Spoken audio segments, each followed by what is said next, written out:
Welcome to the Habits and Hustle podcast, a podcast that uncovers the rituals, unspoken habits, and mindsets of extraordinary people. A podcast powered by Habit Nest. Now here's your host, Jennifer Cohen.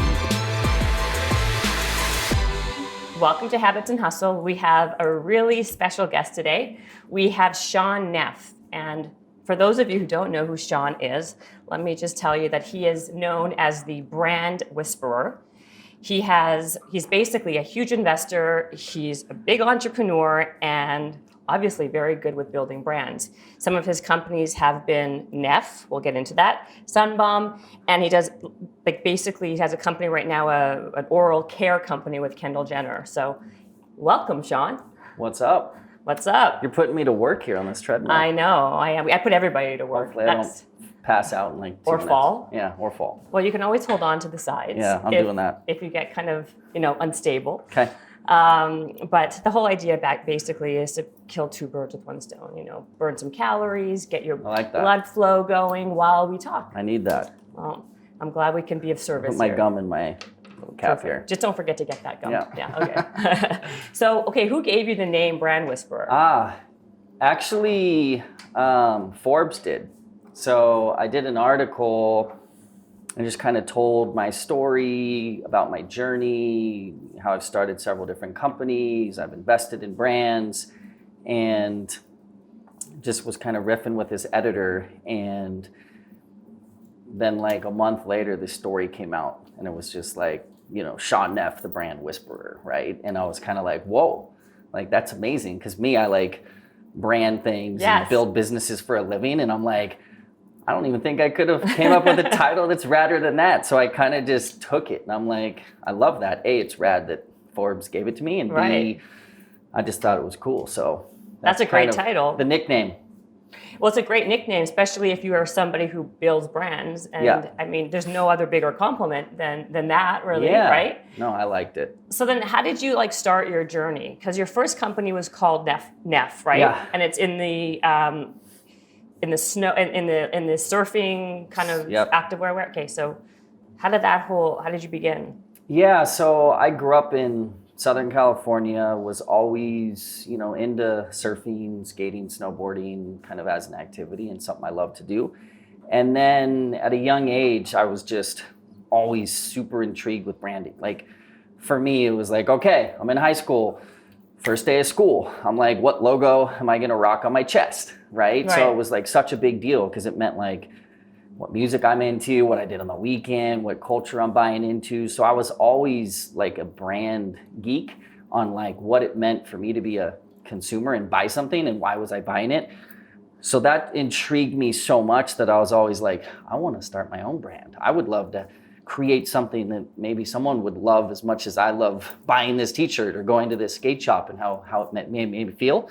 So with that, I just, as a freshman in college, I put my last name Neff because I tried to trademark a couple other names and they weren't available. So I got frustrated and it was funny. The thought went through my head. If you've heard the brand of Hurley, I was like, oh, Bob used his last name. I can use mine, right? It was just like a simple thought and it was 4 letters and could look good on a tag.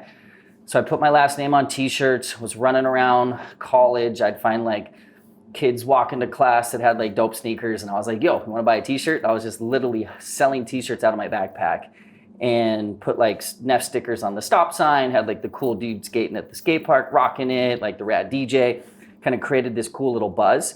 And then I started hanging out with a bunch of different pro snowboarders and like snowboarding with them. And I was always trying to get them to wear my t-shirt.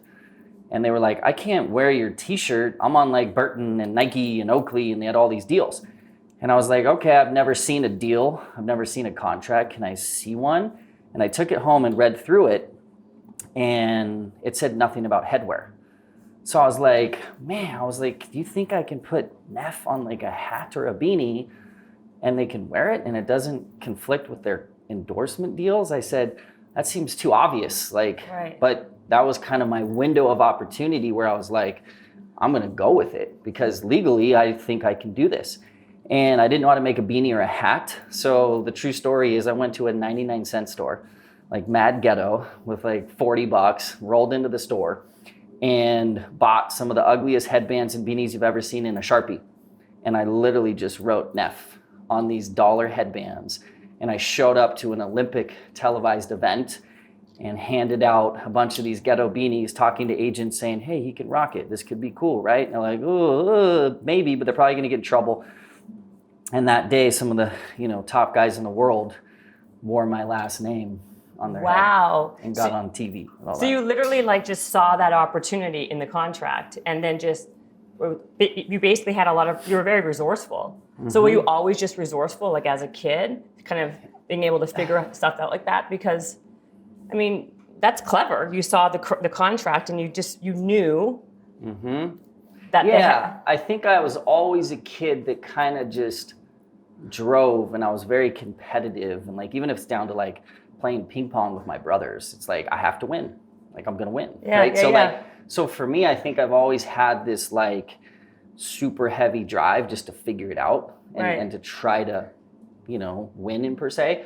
So I think for me, I'd already invested so much time and energy into Neff and selling t-shirts, and I hit this wall. So I think I was just figuring out so many different ways how I can break through and get relevant people that had big followings that can help blow up the brand, rocking it. So I think it was just one of those moments where I read the contract and the brain was just spinning, and I was just like, wow, that could be an avenue. But it helped that, I guess, that you had the relationships with these like big time pro surfers or pro, because like, I mean, did anybody kind of give you pushback? Like, I don't know, man, I'm scared. Like, what if I wear it and they take away my Nike contract? Because it's like such a fine line, especially when a company's paying you so much money. Yeah, it was. I think I'd been hanging out with a handful of them. Yeah. And they kind of knew me. I was young. I was like the same age as them, or if not younger. So I think it felt very like non-competitive. Right? Just kind of like, whatever, it's Neff. He's got these beanies. So for me, and we initially put on, I don't know, in the first 6 months, we probably had 30 of the biggest pro snowboarders in the world. Like kids from Europe and South America and all over the world, right? And what I did was try to get like the coolest dudes, right? Yes, they were big pro athletes, some of the best riders in the world, but it was all about image, right? Because for me, it wasn't about, I'm going to go off and win the Olympics or do well in X Games. It was like, how's this dude rocking his pants? Does he have good style? And headwear at the time was kind of underserved. It was, Burton and all the big guys made beanies, but it was like, they're focused on boards. They're focused on bindings, outerwear. So like beanie would be like the last thing. They hurry and design 20 of them. So I just honed in and made the raddest looking ones and kind of got the culture and a bunch of these athletes behind it to where it felt like a group of support. So it wasn't about one dude getting in trouble. It was about like a combination of dudes. A bunch of dudes. Like a lot of the coolest dudes in snowboarding would have all gotten in trouble. So did you I kind of just snuck in there. Did you get but that's how you have to do it sometimes. Mm-hmm. Did you get a huge, so people started seeing that, did you get some kind of massive order from like a department store, or how did you start selling these things to people who saw these beanies? Mm-hmm. Yeah, it's like the game's so different now in building brands. Like I look at how we started Neff, and then like these brands now we're launching with some of the biggest talent in the world. It's like night and day different strategy. But back to the Neff days, it was very like, there was no social media. There was it was like you had to resonate in small little spaces, which I kind of love in theory because it gives you time to figure out your brand. You can like test a certain market. You can work with a couple retailers, what's working, what's not. Whereas nowadays you're on blast. Day one, the world knows, and you're just trying to figure it out. So at Neff, we started initially just with like, our first store was Milo. It was like Milo, and it was this little snowboard shop that was rad. And they literally brought in, like, even our first product was so ghetto. I was buying hats and beanies from another company that was already making hats and beanies. And I literally would take the beanies and I'd buy some where they just had woven labels on it. Mm-hmm. And rip it off? And I would rip it off, right? And then my wife had an aunt that lived like 20 minutes down from, where we lived, and we'd go down and she'd sew all these little Neff labels on it because I didn't know how to make a beanie, right? And so it started super small in like core shops, and then it expanded. And the next thing that I kind of jumped on, which was another good step in blowing up the business, was it's all about sales reps. Back then, it was like, so I went to the guy in SoCal that did, he did Burton. So he was, Burton at the time was the biggest snowboard brand in the world. So from LA to like Santa Barbara, he was in like 1,000 stores. Aren't they still? Like, who's the biggest brand They're right still, now? Yeah, I mean, they're still one of the biggest, for sure. But once again, I found that niche to get athletes. Right. And then I was like, okay, cool. If the athletes can do it, then I need to go find these big sales reps that are walking into these stores every day, already selling the best brand. And that's how I'm going to get in, right? So I locked in him as my first ever rep. And he would walk in, and you can imagine him walking in. It's the Burton guy shows up. So these big shops are going, whoa. When it comes November to March, 60% of my revenue is coming from that guy. Right. So he comes in, it's a big deal. He shows Burton. And then at the end, he brings out these little bag of beanies and is like, yo, here's this cool new brand, Neff. Here are all these crazy athletes rocking it. And every shop was like, dope. Like, there's not a beanie brand. And those are killer athletes. And we just got in distribution doing that. And for the first 2 or 3, well, even like first 4 or 5 years, we were just in little mom and pop surf skate snow shops, keeping it super tight. Do you think like a lot of people that it becomes very confusing when I see a lot of times people put out so many SKUs and they try to do everything versus just focusing on one thing and doing it really well and being known for that? Do you see that companies, like, that's how they fail a lot of times? Yeah, I think in the beginning, and for the life of your brand, you need to know who you are. It's like, pick your lane, stay in your lane, know what you're great at, and go. And even for me, personally, I've been able to figure that out over these last several years. Like, I now know my lane. Like, I know the Shaun Neff lane, right? I went from being a CEO and like, I remember reading Jack Welch books, and like, oh, greatest CEO. And I'm like, raw. I'm like so excited to be this big time CEO one day. Yeah. And I will never have that title ever in my life because that's just not my skill set. That's not what I'm great at. Yeah, I was able to do it.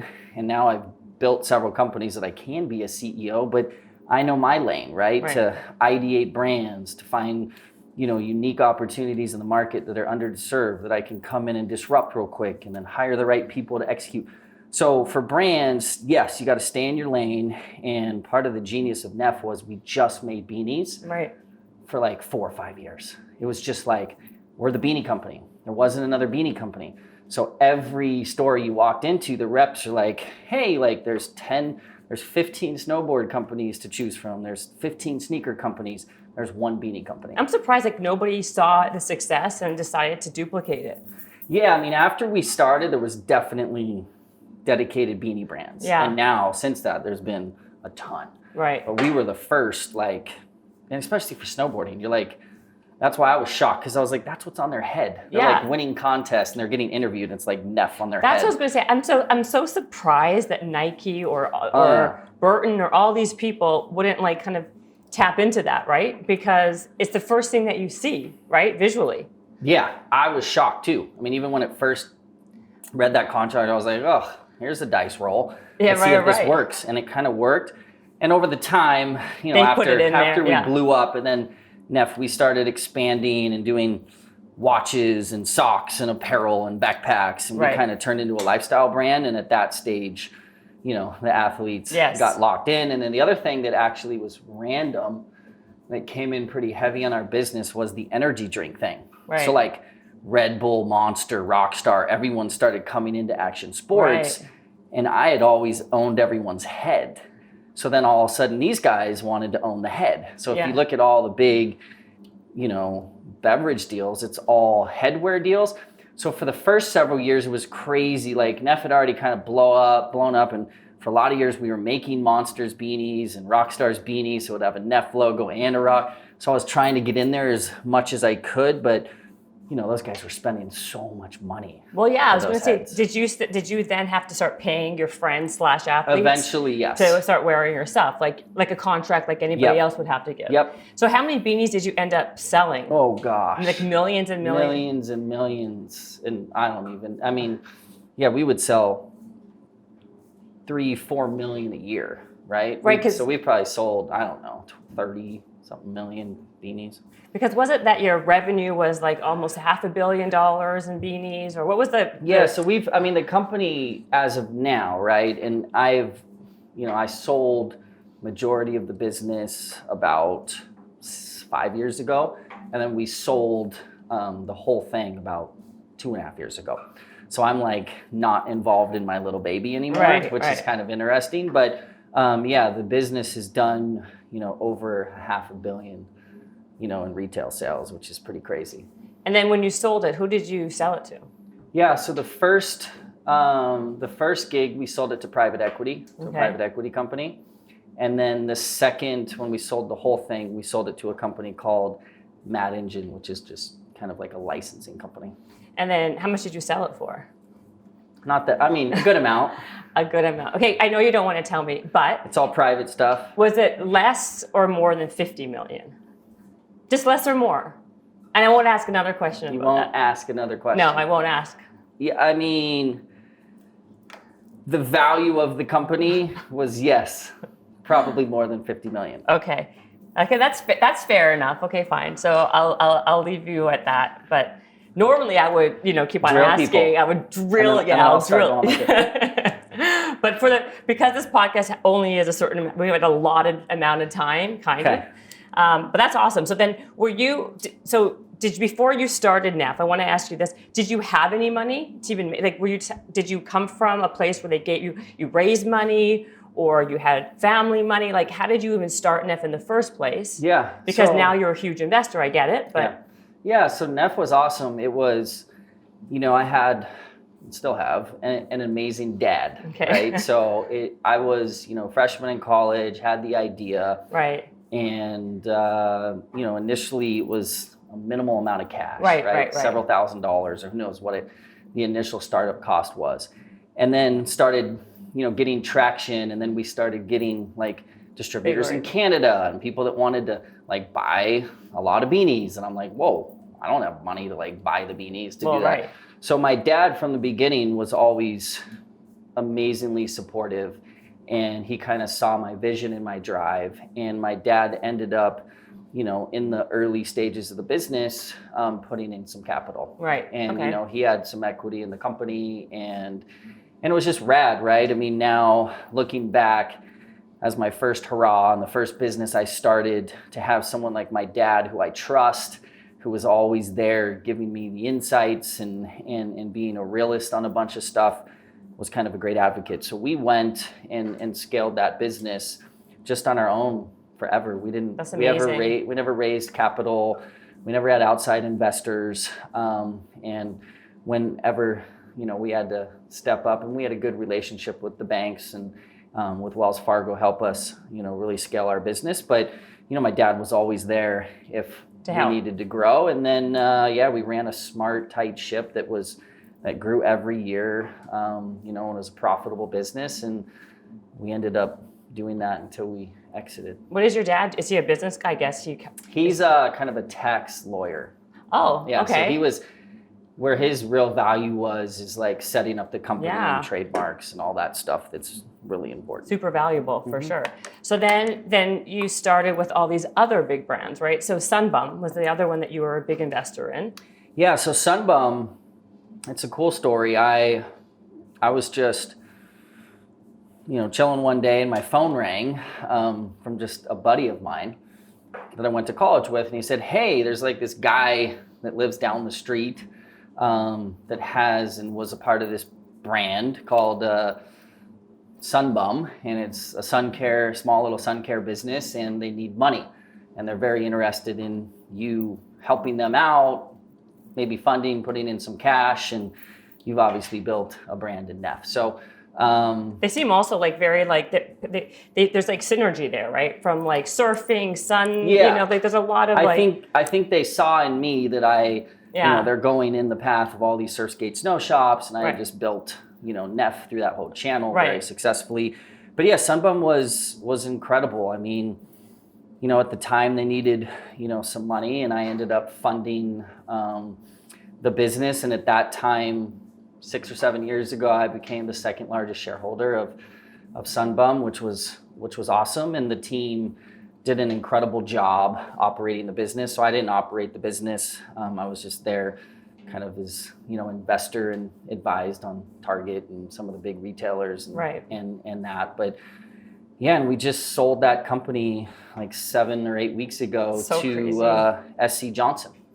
So that was another kind of life-changing moment. That's like a big win again. Like, do you have any losses or just win, win, win, win? I mean, there's always little losses here and there, right? I mean, fortunately, a lot of them have been wins, but there's been small little projects or investments that I've put money in, and I'm like, I don't even, know if the company's going anymore. I mean, Right. There's a handful of those, and then there's some ones I've been a part of, just startup stuff kind of outside my kind of specialty that I've maybe put money in and helped do a couple things. But anything that I've really put time, energy into and had focus and my own capital in has turned out pretty well so far. So Knock yeah, on wood. knock Is that on wood. Yeah, it's close That's enough. wood. Yeah, there you go. There you go.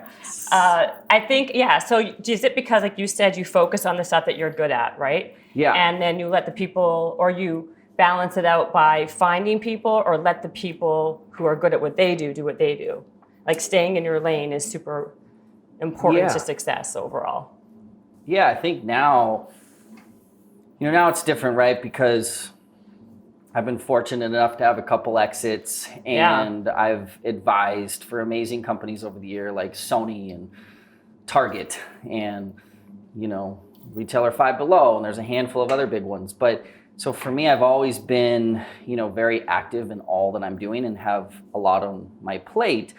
And for me, I've kind of got to this level now where I just love ideating. I love, like, one of the things I do is I spend a lot of time at retail. Mm-hmm. I'm just like a weirdo. I'll walk around stores, and even one of our brands we launched called Moon, I used to chill and hang out in aisles, and for me, the oral care aisle was just like the ugliest aisle in the store. Yeah. I just sit there and be like, okay, you got these big blue and green big bottles and these big plastic things, and then you've got, this same big like red, white, and blue sea that I've seen ever since I was a kid, and I'm kind of just going, like, compared to like the beauty aisle. Right. And I'm just going, wow, like this, it doesn't look great. There's no good design here. So for me, I've been able to kind of know what I'm good at, which is kind of finding either great products where I think there's room for something new, right? Because anytime you start a company, I always think like, okay, imagine you're gonna have to go sit with the buyer, and the buyer is gonna say, okay, I'm the buyer of oral care, at Target. And they're gonna be like, my business is great. It's doing just fine. I'm selling a lot of toothpaste and a lot of mouthwash and a lot of toothbrushes. They really don't need anything more. So you gotta come in with a massive point of difference and convince them that they're gonna take a brand off the shelf that's probably performing and put yours on and take a risk. So I think I've been, fortunate enough, and it's just kind of how I'm wired, that I can kind of see stuff that could be better and then turn that into product, which, oral care wasn't just that, oral care was something that always just looked ugly on your shelf. It's like if your friends are coming over, you're hiding it. So I'm kind of like, make it look dope next to like the Chanel bottle, right? And make it look something that's clean, and it's like the soft touch on the packaging. It feels good, and there's a whole experience. But then what made the oral care thing really smart is no one ever had an oral beauty conversation, because there's so many beauty regimens, but no one ever talks about your oral care and routine in the beauty regimen. So that's kind of how my brain works. It's kind of like, whoa, the aisle, make it look better. Is that good enough? Probably not. Oral beauty, oh, that's insane. And then we created this SKU, this whitening pen, and it's like, this could be disruptive and a massive SKU. And I'm like, who's going to tell the story? Right. And it's like, who's the biggest supermodel in the world? Kendall Jenner. So like I went to Kendall's house and I was like, here's Moon, here's the concept. I love what you say. I went to Kendall's house. You're right, because most entrepreneurs can just wander into Kendall Jenner's house easily and just say, "Hey, I got an idea for you." You know, people get arrested for doing that, right? Exactly. So like, I'm glad that you said that. So then, how did that? So there's two things. Number one, my first question is, do you need celebrity, quote unquote, to help push products now? That's my first part of my question. Okay. And secondly, how did you just walk into what was the thing? Do you have a lot of relationships with celebrities that now you're doing a lot of partnerships, or? Yeah, so let's start on the relationship tip. So at Neff, we started with big surfskate snow athletes, and then I partnered with, Snoop and Deadmau5 and Wiz Khalifa and Future and Scarlett Johansson and Kevin Durant, right? So it's a massive list. But not just massive list. You're going after these people are all A-list. Yes. You're not like dealing with a bunch of randoms that are on some reality show. Yeah, and no offense to anyone on a reality show. Yeah, we love everyone. We love everybody. I'm just saying. So look, at Neff, it was all about people of influence, right? So when it first started, I knew we were going after the surf skate snow market. Right.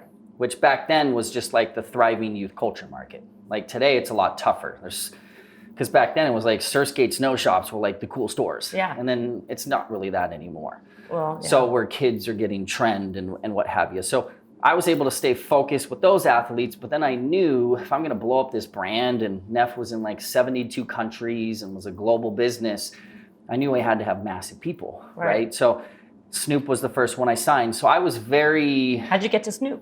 Yeah, so I got to Snoop randomly. One of our accounts, it was called like CCS. It was like a big mail, catalog order thing that you can do online of surf skate snow products.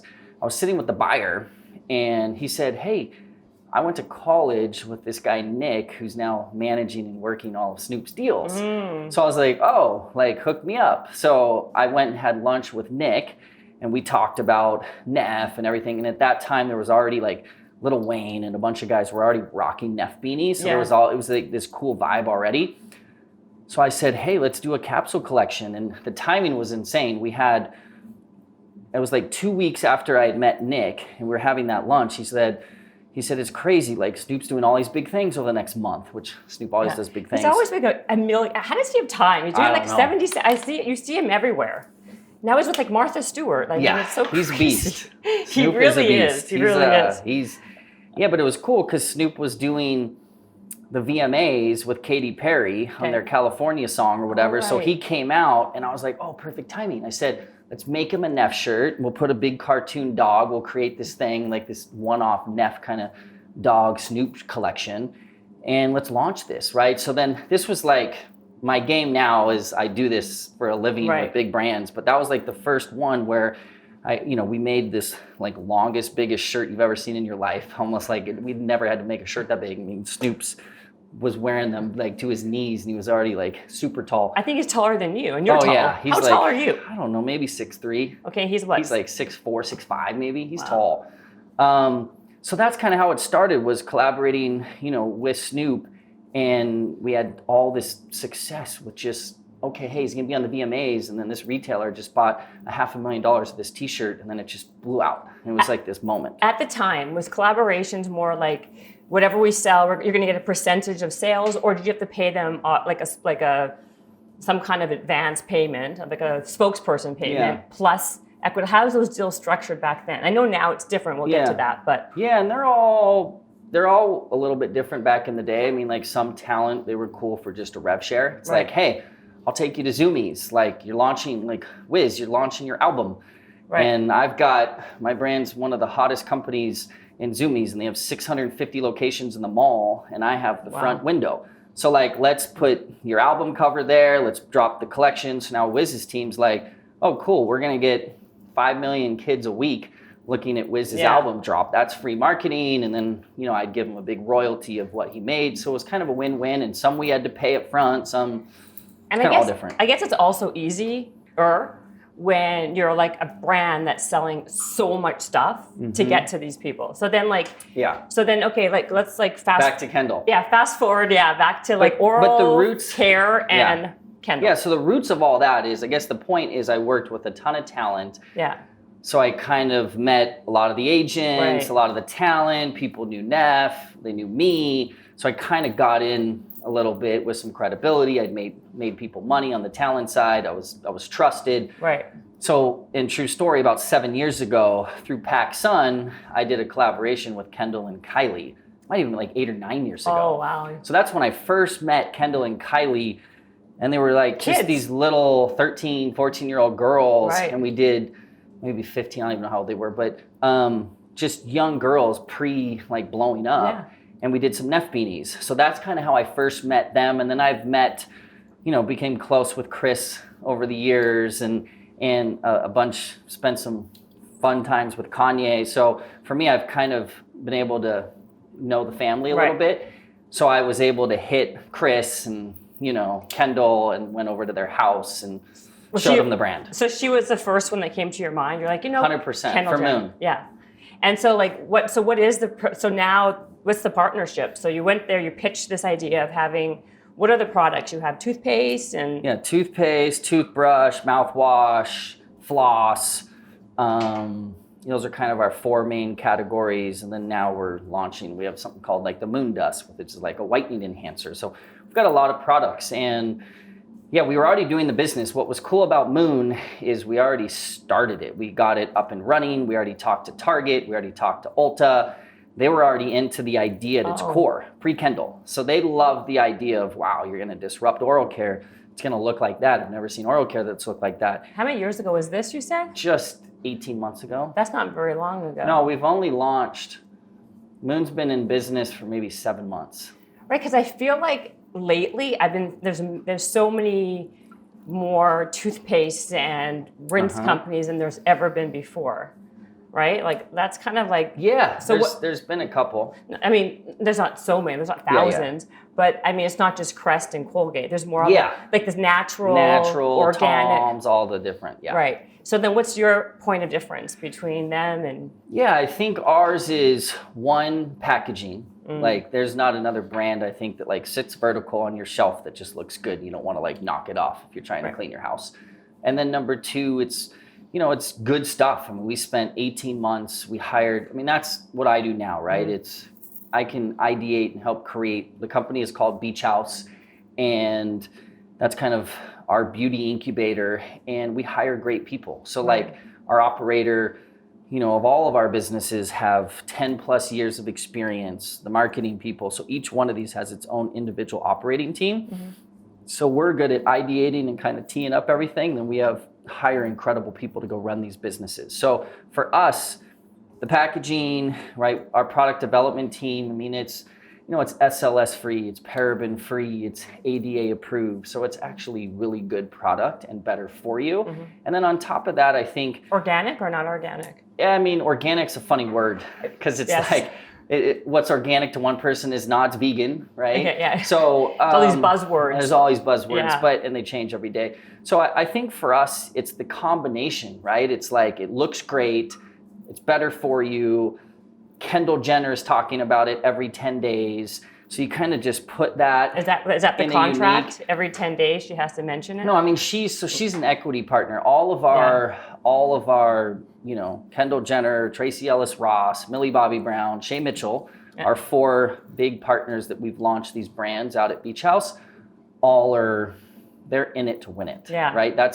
And I've met with a lot of talent. I'm sure. And had a lot of pitches and a lot of meetings of who wants to build a business.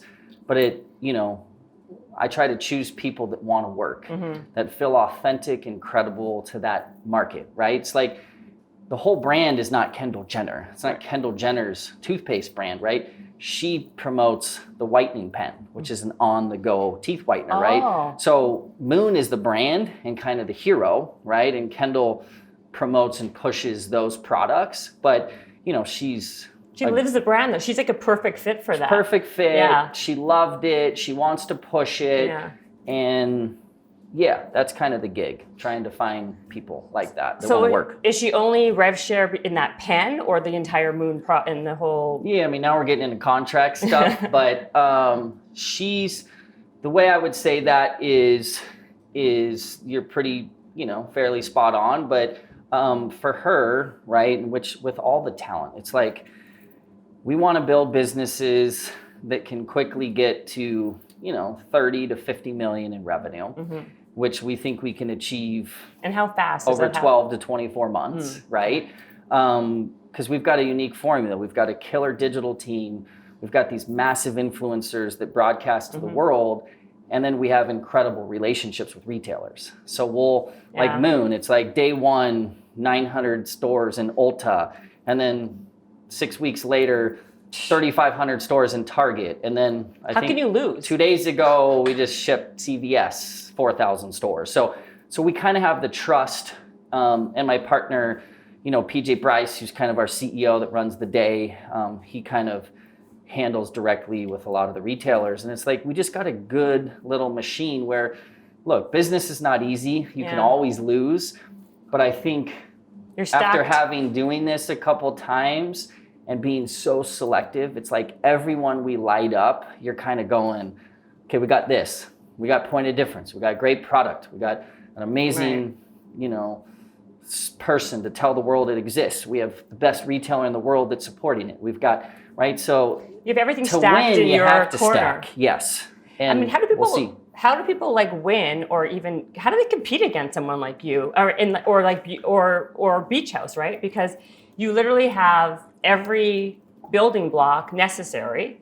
And if someone's just starting out, how do they get Kendall Jenner, or how do they get they don't have, you have to have it seems like you have to have so many variables just right to kind of get it to go. Yeah, I mean, but that's what I love about being an entrepreneur, right? It's like when I started Neff, I know I had nothing stacked on my side, right? Even down to our first trade show booth I was like, oh man, we have a trade show in 5 days. And I was driving past a haunted house that just shut down. I was like, those are walls. So I drive in. I was like, can you cut a 10 by 10? I gave him my little email, and he just cut these Halloween walls, and I drove a truck down, and that was my booth, right? So if I thought today of okay, we got a trade show, I'm going to go find a haunted house and have them cut a wall, that wouldn't even come to my mind, right? I would just be like, oh, we would lose at the trade show. Right. But obviously I didn't lose, and it won, right? So that's what I love about starting businesses is to me, sure, there's some advantages with access to capital and relationships to get talent or get retail. And that's obviously the lucky position I'm in today, that I've done this for a while and had some success. But to anyone else that's doing it for their first time, sure, I might have a couple things over them, but their grittiness and hustle and whatever they're going to do might be an up on what we have. So that's what I love about the entrepreneur world. It's I don't know whether we win or someone else wins. Who knows? It's up to the consumer to tell us what they like, why they like it. So I wouldn't, anyone that wants to start a business or has an idea, I mean, I just how I look at, we've had a lot of success, but I'm looking at the P&Gs and Unilevers, the 50 to $100 billion companies. Yeah. And I'm looking at them as okay, how do I attack them? I feel like a lot of people are now, because of the brick and mortar being so, and not just, it's very competitive. And it could also kill your business, right? If you don't sell but paying for shelf space and all that. I find, do you see a trend in people just selling now, just creating online, through digital ads and internet marketing and obviously social media?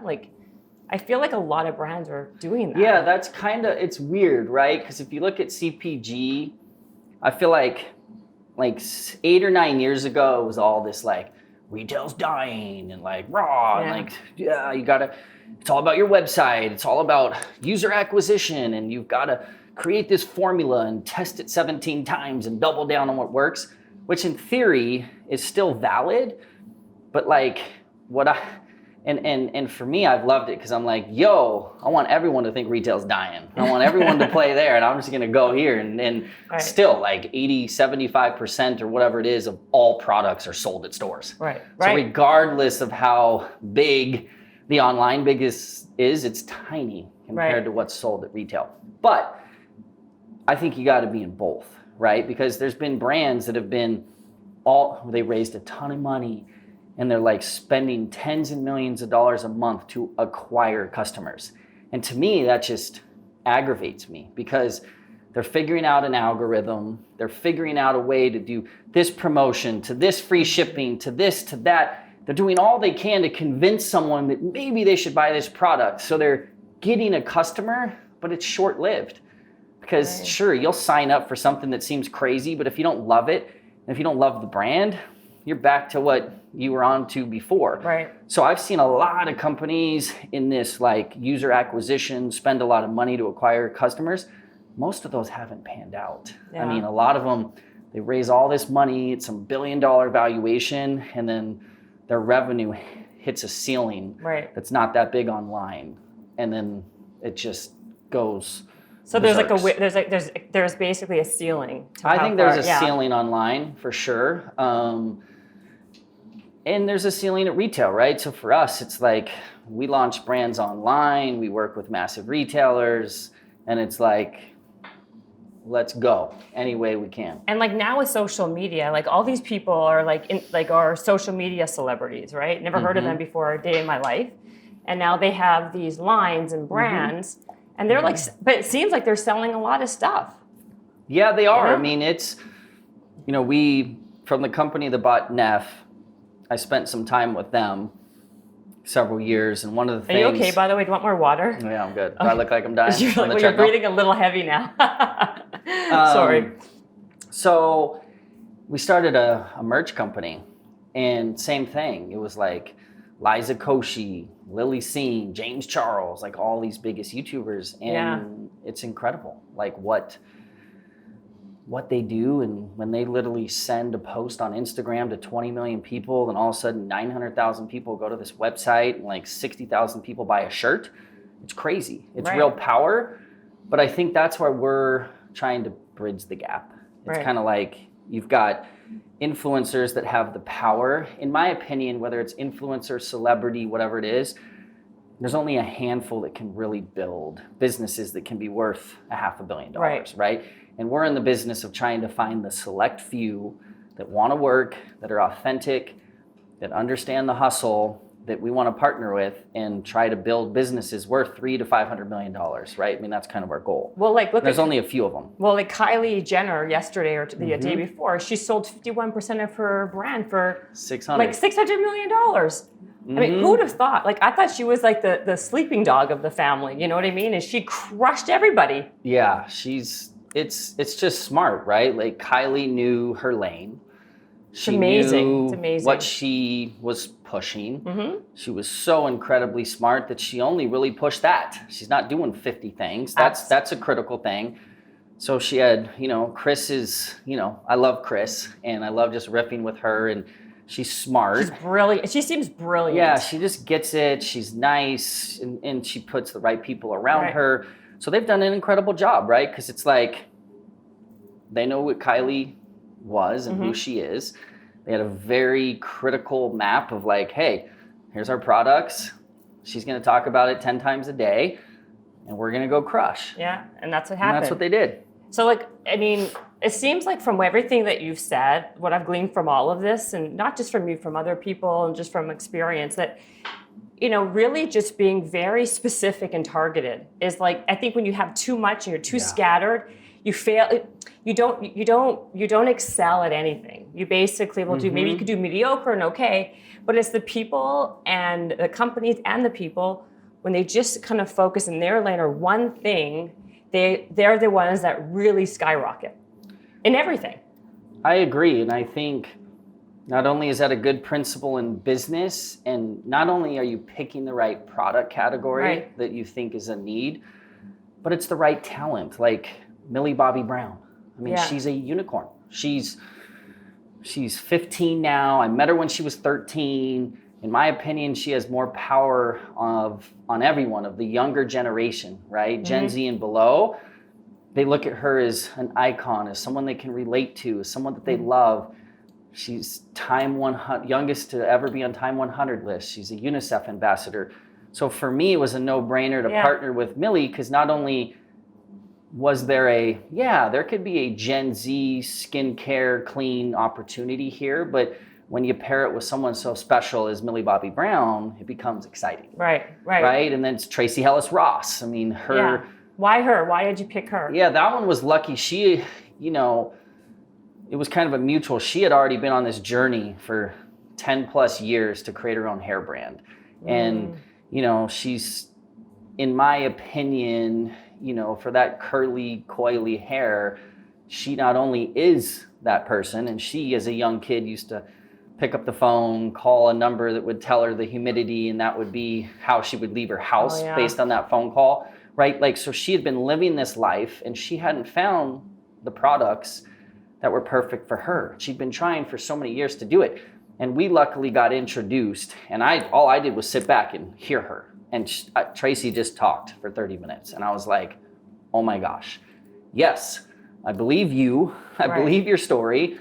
I believe there's an opportunity here, and you're incredible. And she's so involved down to the creative, the marketing, right? So that's kind of been the formula. It's not like, oh, find some celebrities and build brands. No, we're finding very unique people, genuine people, and going after unique, genuine categories and trying to build a business. What's that hair brand called? Pattern. Where is it sold? Everywhere? Ulta. Okay. So we launched it with Ulta. I mean, Ulta's been a great partner with us. They're kind of the leader in beauty nowadays, and we partnered with them. How about Sephora? Isn't Sephora? Yeah, Sephora's still great, right? But we've kind of, as of now, we're on the Ulta train. Exactly, you're on the Ulta train. Okay, yeah, I feel like a lot of people are. Like this. Kylie went there. A lot of people did. I mean, Kim. On this treadmill, on your Woodway, there's been many people in the beauty and other products, and I feel like Ulta is the company or the partner that really has been stepping it up recently. Yeah, just for us, they've been so accommodating, nice to work with, appreciative of what we're trying to do and supportive. So, and they've got a good message. They've got a big door count. So yeah, how many do they have? How many? What are they at? Close to 1,000, I think, ish. Might be off. Wow. That's okay. It's on an Ulta podcast, so it's okay. There you go. I'm not going to hold you to it. And then is it what do you look for when you pick people then? Like, are they just people, are celebrities constantly? Is it just celebrities now that you partner with? Or like if some girl or guy or whoever comes to contacts Beach House and they have a great idea, do they even stand a shot if they're not Kylie Jenner?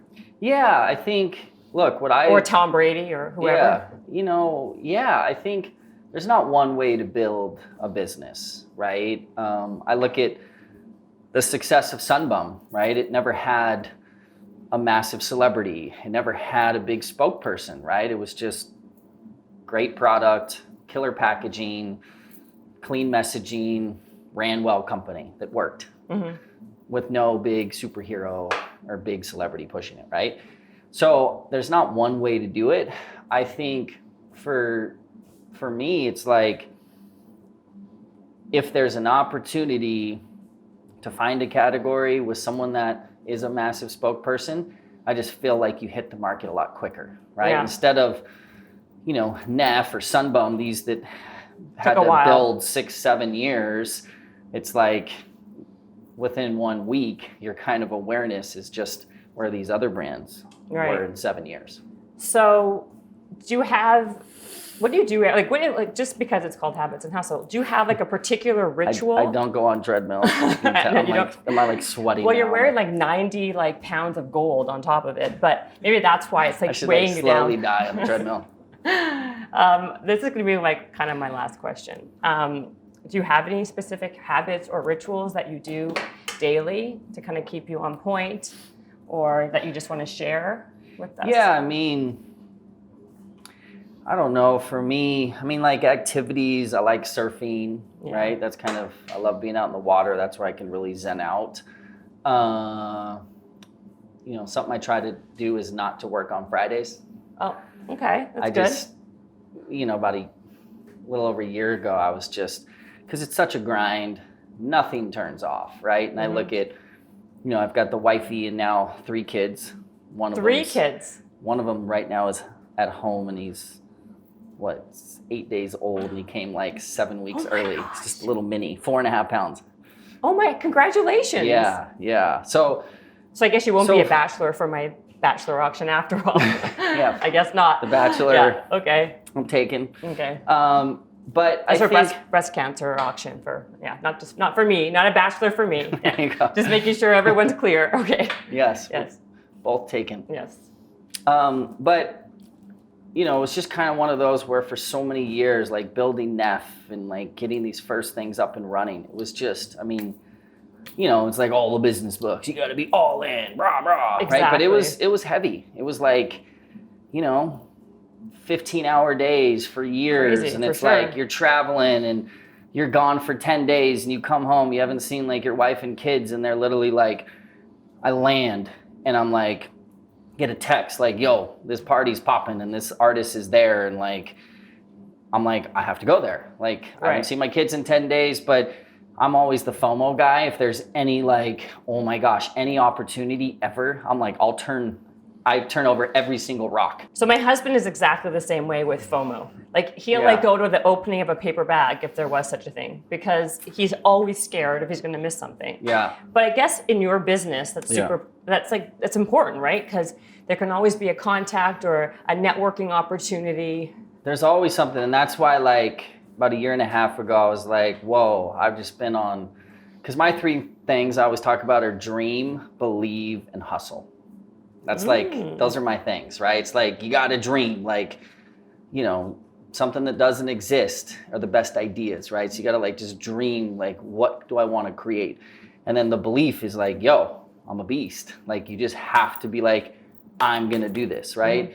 And it doesn't come from like this conceited, like self-fulfilling, like, oh, I'm so good, I'm going to win. It was even down to my first company, Neff. I was like, there was never a thought in my mind that like it might not work, or like, oh no, like stuff would hit the fan and it'd be disastrous, and I would just be like, all right, what do we got to do? Fix it, solve it. And then just the hustle, right? It's just like, you just like, if you ain't killing it, someone's gonna kill it a little bit harder, and that person wins. Yeah. So you are for competitive. me, it's great. You have to be. You have to be. And I think so. For me, I was like, it never stops. Like I could go 24 hours a day, 365 days, and have something to work on, and a new business to start, and a new contact, and a new riff, and a new. So like for me, that's where I've been like very strict. Like I don't want to work on Fridays. Like I'll take some phone calls, but there's the rare occasion I'll have to have an important meeting that I can't change.